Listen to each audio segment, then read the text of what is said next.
Imagine करो तुम दुनिया के स्ट्रॉन्गेस्ट वॉरियर हो, लेकिन अचानक वही तुम्हें लोग बिट्रे करके मार देते हैं जिन पर तुम सबसे ज्यादा ट्रस्ट करते थे। नॉर्मल स्टोरी यहीं खत्म हो जाती, लेकिन यून के लिए ये सिर्फ शुरुआत थी, क्योंकि जब वो दोबारा अपनी आंखें खोलता है तब वो देखता है कि वो एक कंप्लीटली नई बॉडी में रिबॉर्न हो चुका है, कमजोर, पावरलेस और दुनिया के लिए ऑलमोस्ट फॉरगॉटन।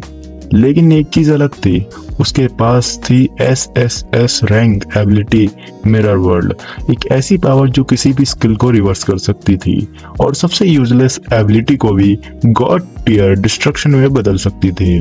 और अब जिन लोगों ने उसे बिट्रे किया था वो एक बहुत ही डेंजरस सच सीखने वाले हैं और अब होने वाली है उनकी धुलाई। कभी कभी एक टूटे हुए इंसान की सेकंड लाइफ उसकी पहली लाइफ से भी ज्यादा खतरनाक होती है। स्टोरी शुरू होती है हमारे मेन कैरेक्टर के साथ, जहाँ पे एक आदमी लाशों के पहाड़ के ऊपर खड़ा है, उसके सामने खड़ा है उसका पुराना दोस्त लुई। हीरो उससे पूछता है तुमने मेरे साथ ऐसा क्यों किया, क्योंकि कभी कभी वो दोनों भाइयों की तरह थे, लाइफ और डेथ की बैटल्स में साथ लड़े थे। लुई उसे कैलेमिटी की शुरुआत याद दिलाता है। उस वक्त दुनिया में अचानक स्ट्रेंज स्पिरिचुअल रिफ्ट्स खुलने लगे थे, इन रिफ्ट से मॉन्स्टर बाहर आने लगे थे और पूरी दुनिया चाओस में डूब गई थी। धीरे धीरे लोगों ने इन रिफ्ट को डंजन्स नाम दिया और जो लोग इनके कांटेक्ट में आए उन्हें मिली मिस्टीरियस पावर। इन पावर को कहा गया क्लासेस। इसी वजह से एक ऑर्गेनाइजेशन बनाई गई, क्लास 4। इनका मिशन था डंजन को कॉन्कर करना और कुछ टाइम तक वह लगातार जीतते रहे। लेकिन फिर लुई हीरो को घूरते हुए कहता है इस वजह से उसे एलिमिनेट करना जरूरी था, क्योंकि हीरो अब कंट्रोल से बाहर जा चुका था। पावरफुल क्लास यूजर्स एम्पायर के ऑर्डर को डिस्ट्रॉय कर सकते थे और हीरो तो ट्रिपल एस रैंक से भी आगे निकल चुका था, मतलब एम्पायर के लिए सबसे डेंजरस थ्रेट। लुई कहता है सुप्रीम पावर सिर्फ रॉयल फैमिली के पास ही रहनी चाहिए, तभी एम्पायर स्टेबल रह सकता है। हीरो की आंखों में गुस्सा चमक उठता है। वो पूछता है तो क्या इसलिए तुमने मेरी फैमिली और कैमरेड्स को मार दिया? लुई की आंखों में जरा सा भी रिग्रेट और गिल्ट नहीं होता। वो सीधा कहता है ये सब एम्पायर की स्टेबिलिटी के लिए था। और हीरो कुछ रिएक्ट करता उससे पहले ही बूम, लुई पावरफुल एक्सप्लोजन ट्रिगर कर देता है। तब वो रिवील करता है कि उसने बहुत ही पहले हीरो के आर्मर में टैंपरिंग कर दी थी। एक्सप्लोजन के साथ हीरो का बॉडी में कंपाउंड पॉइजन इंजेक्ट हो जाता है। लुई जानता था कि ट्रिपल एस रैंक बैटल के बाद हीरो के पास रेजिस्ट करने की स्ट्रेंथ नहीं होगी और इसीलिए उसने एक पूरी आर्मी प्रिपेयर कर रखी थी उसके अकॉर्डिंग। ये हीरो के लिए उसका फाइनल रिस्पेक्ट था। मरने से थोड़ी देर पहले हीरो को वो सारे मोमेंट याद आ रहे थे जिसे वो उसने लुई के साथ बिताए थे और उसी मोमेंट उसकी हिडन स्किल एक्टिवेट हो जाती है, मिरर वर्ल्ड। मिरर वर्ल्ड एक triple S rank hidden skill है जो सब कुछ रिवर्स कर सकती है। हीरो की लाइफ खत्म हो जाती है और उसकी सोल धीरे धीरे एक लेक के अंदर डूब जाती है। कुछ सालों बाद सीन शिफ्ट होता है।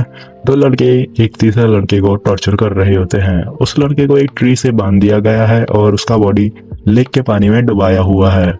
एक बुली उसके स्टोमच में पंच मारता है और कहता है इससे दोबारा पानी में डुबाओ। वो लोग उसका मजाक उड़ा रहे होते हैं। उन्हें उनका स्ट्रगल देखना फनी लग रहा था।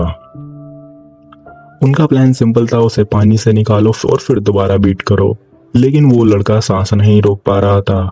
उसका दिमाग में सिर्फ एक ही सवाल था, हमेशा मेरे साथ ही क्यों? इस वक्त प्रोटैगनिस्ट की सोल अवेकन होने लगती है। तब एक चश्मा पहने हुए लड़का वहां आता है और पुलिस को रोकने की कोशिश करता है। वो कहता है अगर ये चलता रहा तो वो लड़का मर जाएगा। एक एरोगेंट बुली एक्सप्रेशन के साथ मुड़ता है और कहता है अगर मरने वाला है तो खुद को हील कर ले, सेंटर इसी काम के लिए होते हैं।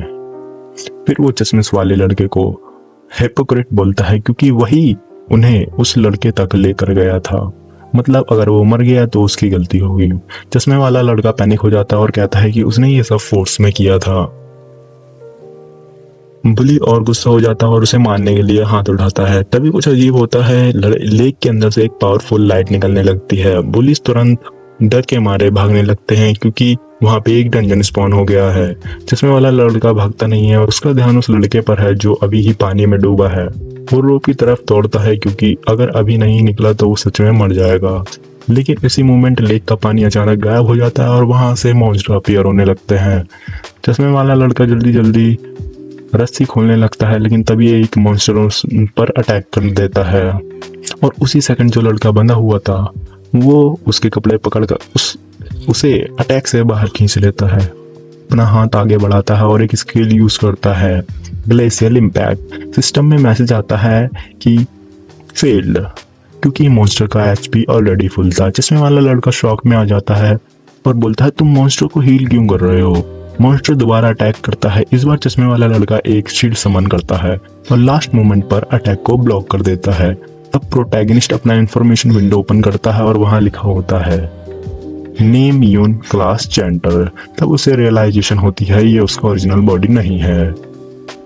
जब कोई डंजन के कांटेक्ट में आता है तो उसकी क्लास तभी डिसाइड हो जाती है और वहीं से पता चलता है कि हमारा जो मेन कैरेक्टर है वो मैक्स लेवल वॉरियर था और उसे याद आता है कि उसने एक मिरर वर्ल्ड नाम की स्किल को एक्टिवेट करा था मरने से पहले और उसके बाद वो मिरर डायमेंशन में ट्रैप हो गया था जब तक उसे उस लड़के की मरने की आवाज़ नहीं आई थी।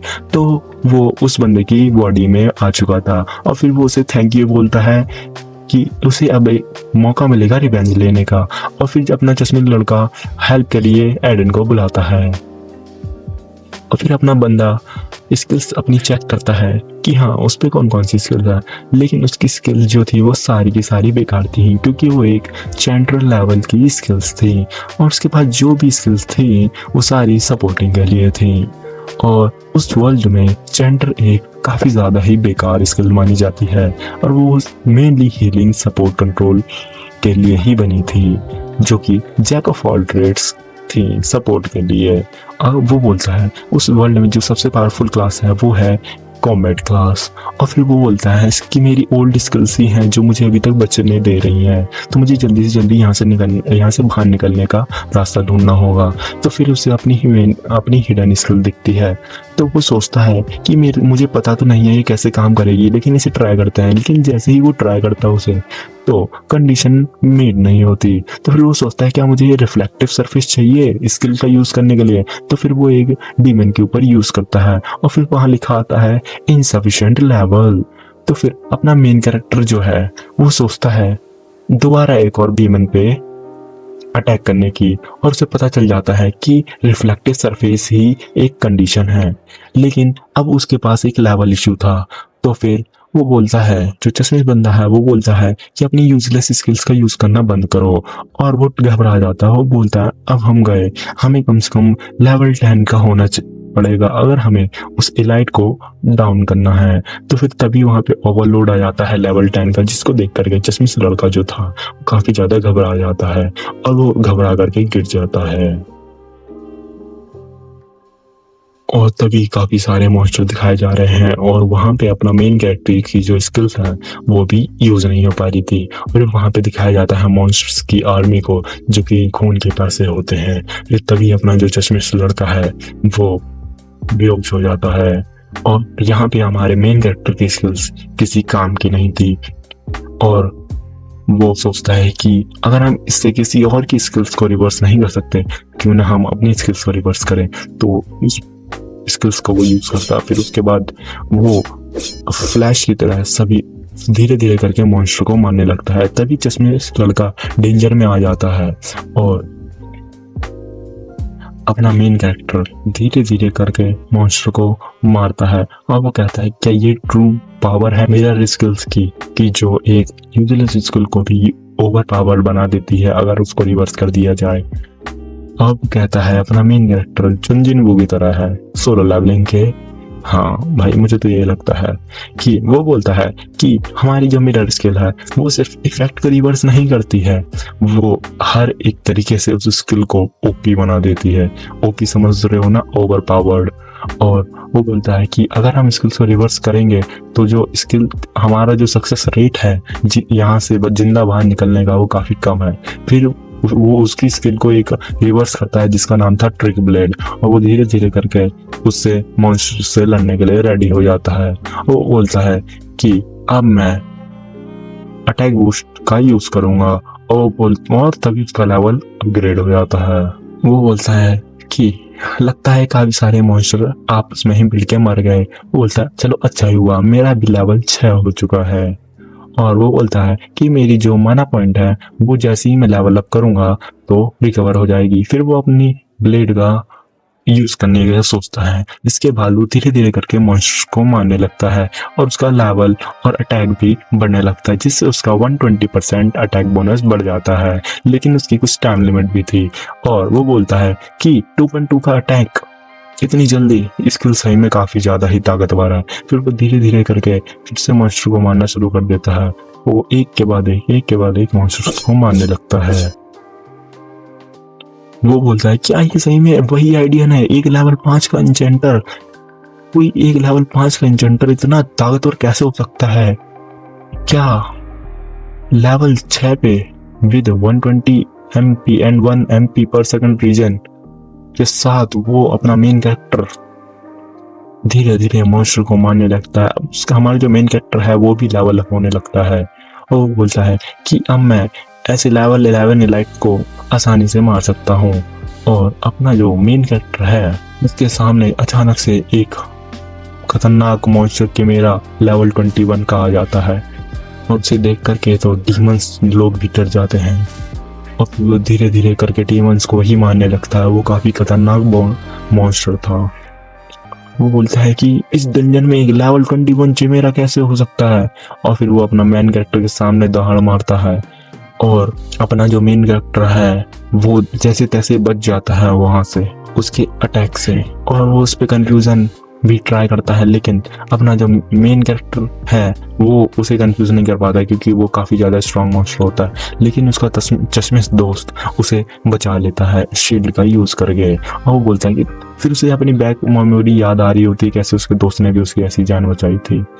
और फिर अपना मेन कैरेक्टर बोलता है क्या तुम्हें मरना है? तुम अपने आप को फ्रंट लाइन पे क्यों चले गए? और वो बोलता है कि इसकी तो हीलिंग भी काफ़ी ज़्यादा वीक है। फिर वो चश्मिश से पूछता है कि क्या तुम्हारे पास हील पोशन है? तो फिर अपना जो मेन कैरेक्टर है वो चश्मिश को थोड़ा हील करता है। बोलता है फिर वो बोलता है हाँ मेरे पास एक पोशन है। और फिर वो बोलता है अपना मेन कैरेक्टर कहता है कि उसे पी लो। वो कहता है कि मैं बॉस को हराने के लिए मेरा जो लेवल है वो अभी भी काफ़ी ज़्यादा कम है, और यहाँ के जो मॉन्स्टर हैं वो भी सारे के सारे मर चुके हैं, और अब बस सिर्फ मुझे इस मॉन्स्टर को ही हराना है। फिर चश्मिश से बोलता है कि तुम 1 मिनट रुको, जिससे देख करके हमारे चश्मिश थोड़ा सा शॉक हो जाते हैं।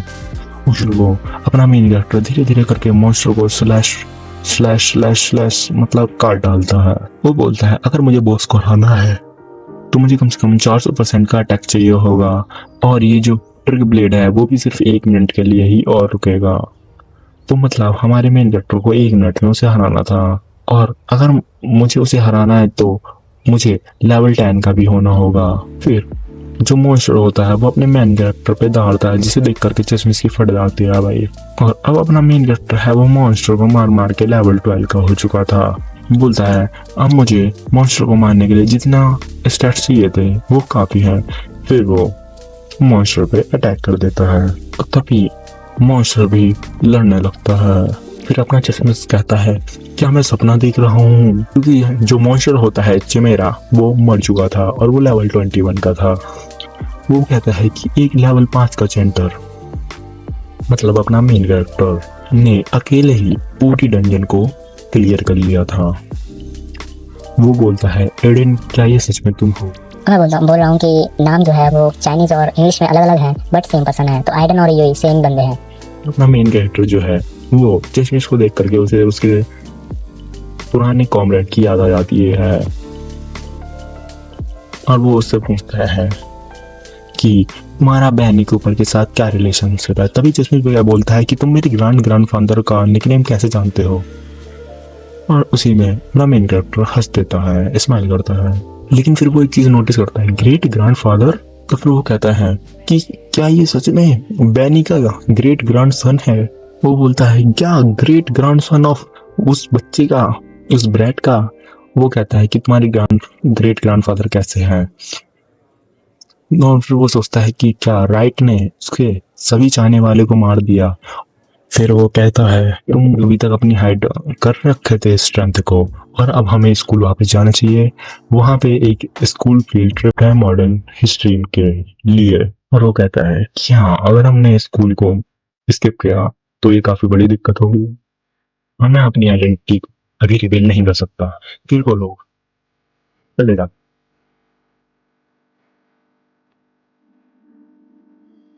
फिर वो लोग बस में बैठे हुए होते हैं। अपना मेन कैरेक्टर वो कहता है कि इस समय काफी ही चेंज हो चुका है, और ये जो दुनिया है वो कम्प्लीटली डिफरेंट है मेरे टाइम से, और यहाँ पे ये काफी ज्यादा एडवांस भी है, और यहाँ पे काफी कुछ ऐसा है जो मेरे लिए नया है।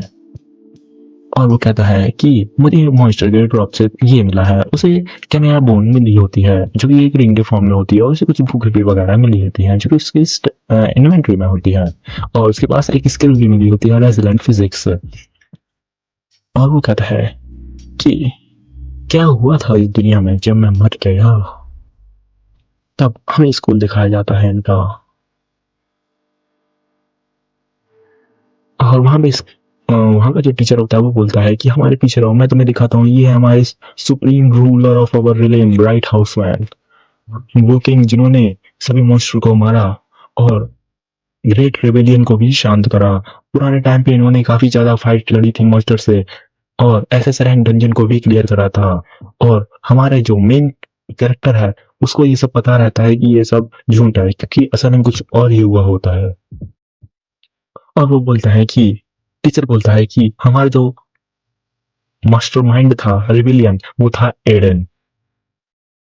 किमी का ट्रस्ट जीत लिया था, लेकिन वो रेबेल करने की कोशिश में था, तो उसे अपना राइट हाउसमैन मार देता है। लेकिन अपने मेन कैरेक्टर कहता है ये सब बकवास है, ये इन एसएस रैंक डंजन को क्लियर करने में मैं भी गया था, और जिसने मुझे मारा था वो राइट था। और टीचर कहता है हम सोच भी नहीं सकते कि कैसे एडन ने हमें बिट्रे करा था ऐसे टाइम पे। लेकिन वो बोलता है कि जो लिविंग था उसको हमने शांत कर दिया था अननेस्ट की वजह से। फिर अपना मेन कैरेक्टर कहता है अननेस्ट, अननेस्ट कौन है। तभी वो वुलीज वापिस अपेयर होते हैं जो थोड़ी देर पहले यून या एडन, सेम नाम है ठीक है, बट थोड़ा डिफरेंट है, आगे आप लोगों के लिए काम में आएगा। हाँ, तो यून को लेक में टॉर्चर कर रहे थे। उन्हें देखकर सब थोड़ा कंफ्यूज हो जाते हैं, क्योंकि उन्हें समझ नहीं आ रहा होता कि वो अब तक जिंदा कैसे हैं। उनके अकॉर्डिंग तो यून और जियाओ जी दोनों नए डंजन में खींच लिए गए थे। एक पुली बोलता है कि शायद डंजन क्लियर हो चुका है, उसके हिसाब से अगर एक नया डंजन इतनी जल्दी क्लियर हो गया है तो पक्का कोई पावरफुल मास्टर आसपास होगा। और वो कहता है कि शायद उनकी किस्मत अच्छी थी, वो उस मास्टर से टकरा गए। यून की नज़र सीधे उन लोगों पर टिक जाती है, तो तुरंत रियलाइज हो जाता है कि वही लोग हैं जो उसके बॉडी के असली ओनर को टॉर्चर कर रहे थे। जब तक वहाँ काफी स्टूडेंट इकट्ठा हो जाते हैं और डिंगशु के पास आकर पूछने लगते हैं कि वो क्या कह रहे हैं। सब डिसबिलीफ में होते हैं, उन्हें यकीन नहीं हो रहा था कि उन्होंने एक नया डंजन एनकाउंटर किया था और फिर भी बच गए। डिंगशु कैजुअली जियाओ जी के शोल्डर पे हाथ रख के कहता है कि वो लोग बस किस्मत से बच गए। फिर भी धीरे से उसके कान में विस्पर करता है और रिवील करता है कि आज वो दोनों उन्हें डंजन में ऑलमोस्ट खींच ले गए थे। अब वो पूछता है कि इस कर्ज को सेटल कैसे करोगे। ये सुनते ही जियाओ जी पैनिक हो जाता है और कहता है कि ये सब डिंगसू की गलती है। वो थ्रेटन करता है कि उसकी कंप्लेंट करेगा, क्योंकि उसने ऑलमोस्ट यून को उसकी जान खतरे में डाल दी थी। डिंगजू तुरंत जियाओ जी के सर पकड़ लेता है और उससे पूछता है कि उसके दिमाग में चल क्या रहा है। उसे रियलाइज होता है कि जियाओ जी की सिचुएशन बिल्कुल आइडियल ही नहीं है। फिर डिंगसू उसे मजबूर करता है कि वो सामने लगी हुई स्टैचू को देखे। स्टैचू में हीरो एक आदमी के पैरों तले कुचल रहा होता है। डिंगसू रिवील करता है कि वो ट्रेडर यून था और जियाओ उसका डिसेंट है। मतलब वो जो बंदा स्टैचू में नीचे झुका हुआ है वो अपने चश्मिश का ग्रेट ग्रैंडफादर है। फिर वो थोड़ी सी स्माइल के साथ पूछता है, सच में तुम्हें लगता है कि तुम्हारी कोई साइड लेगा। अचानक डिंगसू गुस्से में चिल्लाने लगता है। वो कहता है जियाओ उसे इंसल्ट करे तो भी चलेगा, लेकिन उसके ग्रेट ग्रैंडफादर को इंसल्ट करने की हिम्मत नहीं कर सकता। बेचारा जियाओ जू शॉक में खड़ा रह जाता है। तब तक और भी स्टूडेंट्स वहाँ गैदर हो जाते हैं। सबको पता था कि डिंगसू का ग्रैंडफादर ही हीरो डिंग कुन है। ये सुनते ही यून की आंखों में तेज गुस्सा चमकने लगता है। स्टूडेंट आपस में बात करने लगते हैं। उन्हें अब पता चलता है कि उनके सामने खड़ा लड़का जियाओ जी है, जो ट्रेडर यून का डिसेंडेंट है। उनके हिसाब से अगर ट्रेडर का डिसेंडेंट हीरो को इंसल्ट करे तो ये बिल्कुल उल्टा हो गया है। तो स्टूडेंट याद करते हैं कि हिस्ट्री के अकॉर्डिंग जियान ने बहुत लोगों को मारा था और हीरो ने इंटरवेन नहीं किया होता तो पता नहीं क्या होता है और कितने लोग मारे जाते हैं। डिंगशू फिर एक्टिंग करता है जैसे उसे फर्क नहीं पड़ता लोग उसके बारे में क्या बोले, लेकिन वो कहता है कि अपने एंसेस्टर को इंसल्ट करने का वो बिल्कुल टॉलरेट नहीं करेगा। तभी टीचर उसे माफी मांगने के लिए बोलता है। टीचर बोलता है कि वो हमेशा फेयर रहा है और चश्मिश को याद दिलाता है कि हीरो ने पास्ट में उसकी फैमिली को माफ किया था। टीचर बोलता है कि अगर चश्मिश ग्रेटफुल फील नहीं कर सकता तब भी उसे हीरो को डिफेम करने का कोई राइट नहीं है। ये कहकर टीचर वहां से चला जाता है। डिंगसू फिर चश्मिश के सर पर हाथ रखकर कहता है अगर वो उससे पब्लिक में पीट भी दे तो लोग सिर्फ चीयर ही करेंगे। उसके अकॉर्डिंग कोई भी एक विशेष डॉग को बचाने नहीं आएगा और जियाओशू वैसे ही एक स्पेशली हेटेड डॉग है। फिर वो जियाओशी के बाल पकड़कर पूछता है क्या सच में उसे लगता है कि हीरो का डिसेंडेंट गलत हो सकता है। वो चश्मिश को मारने के लिए हाथ उठाता है, लेकिन उसी मोमेंट अपना मेन कैरेक्टर आकर उसके फेस पर किक मारता है। डिंगसू सीधा ग्राउंड पर गिर जाता है। डिंगसू शौक में आंखें फाड़ कर देखता है। वो अपना एडेन होता है और उसकी आंखों गुस्सा से चमक रही होती है। यून ठंडी आवाज में पूछता है क्या हीरो की फैमिली को अपने ब्रैट को डिसिप्लिन करने का टाइम नहीं मिलता। तो इसी के साथ हमारा ये वाला पार्ट खत्म हो जाता है। अब नेक्स्ट पार्ट के लिए आप लोगों को वेट करना होगा।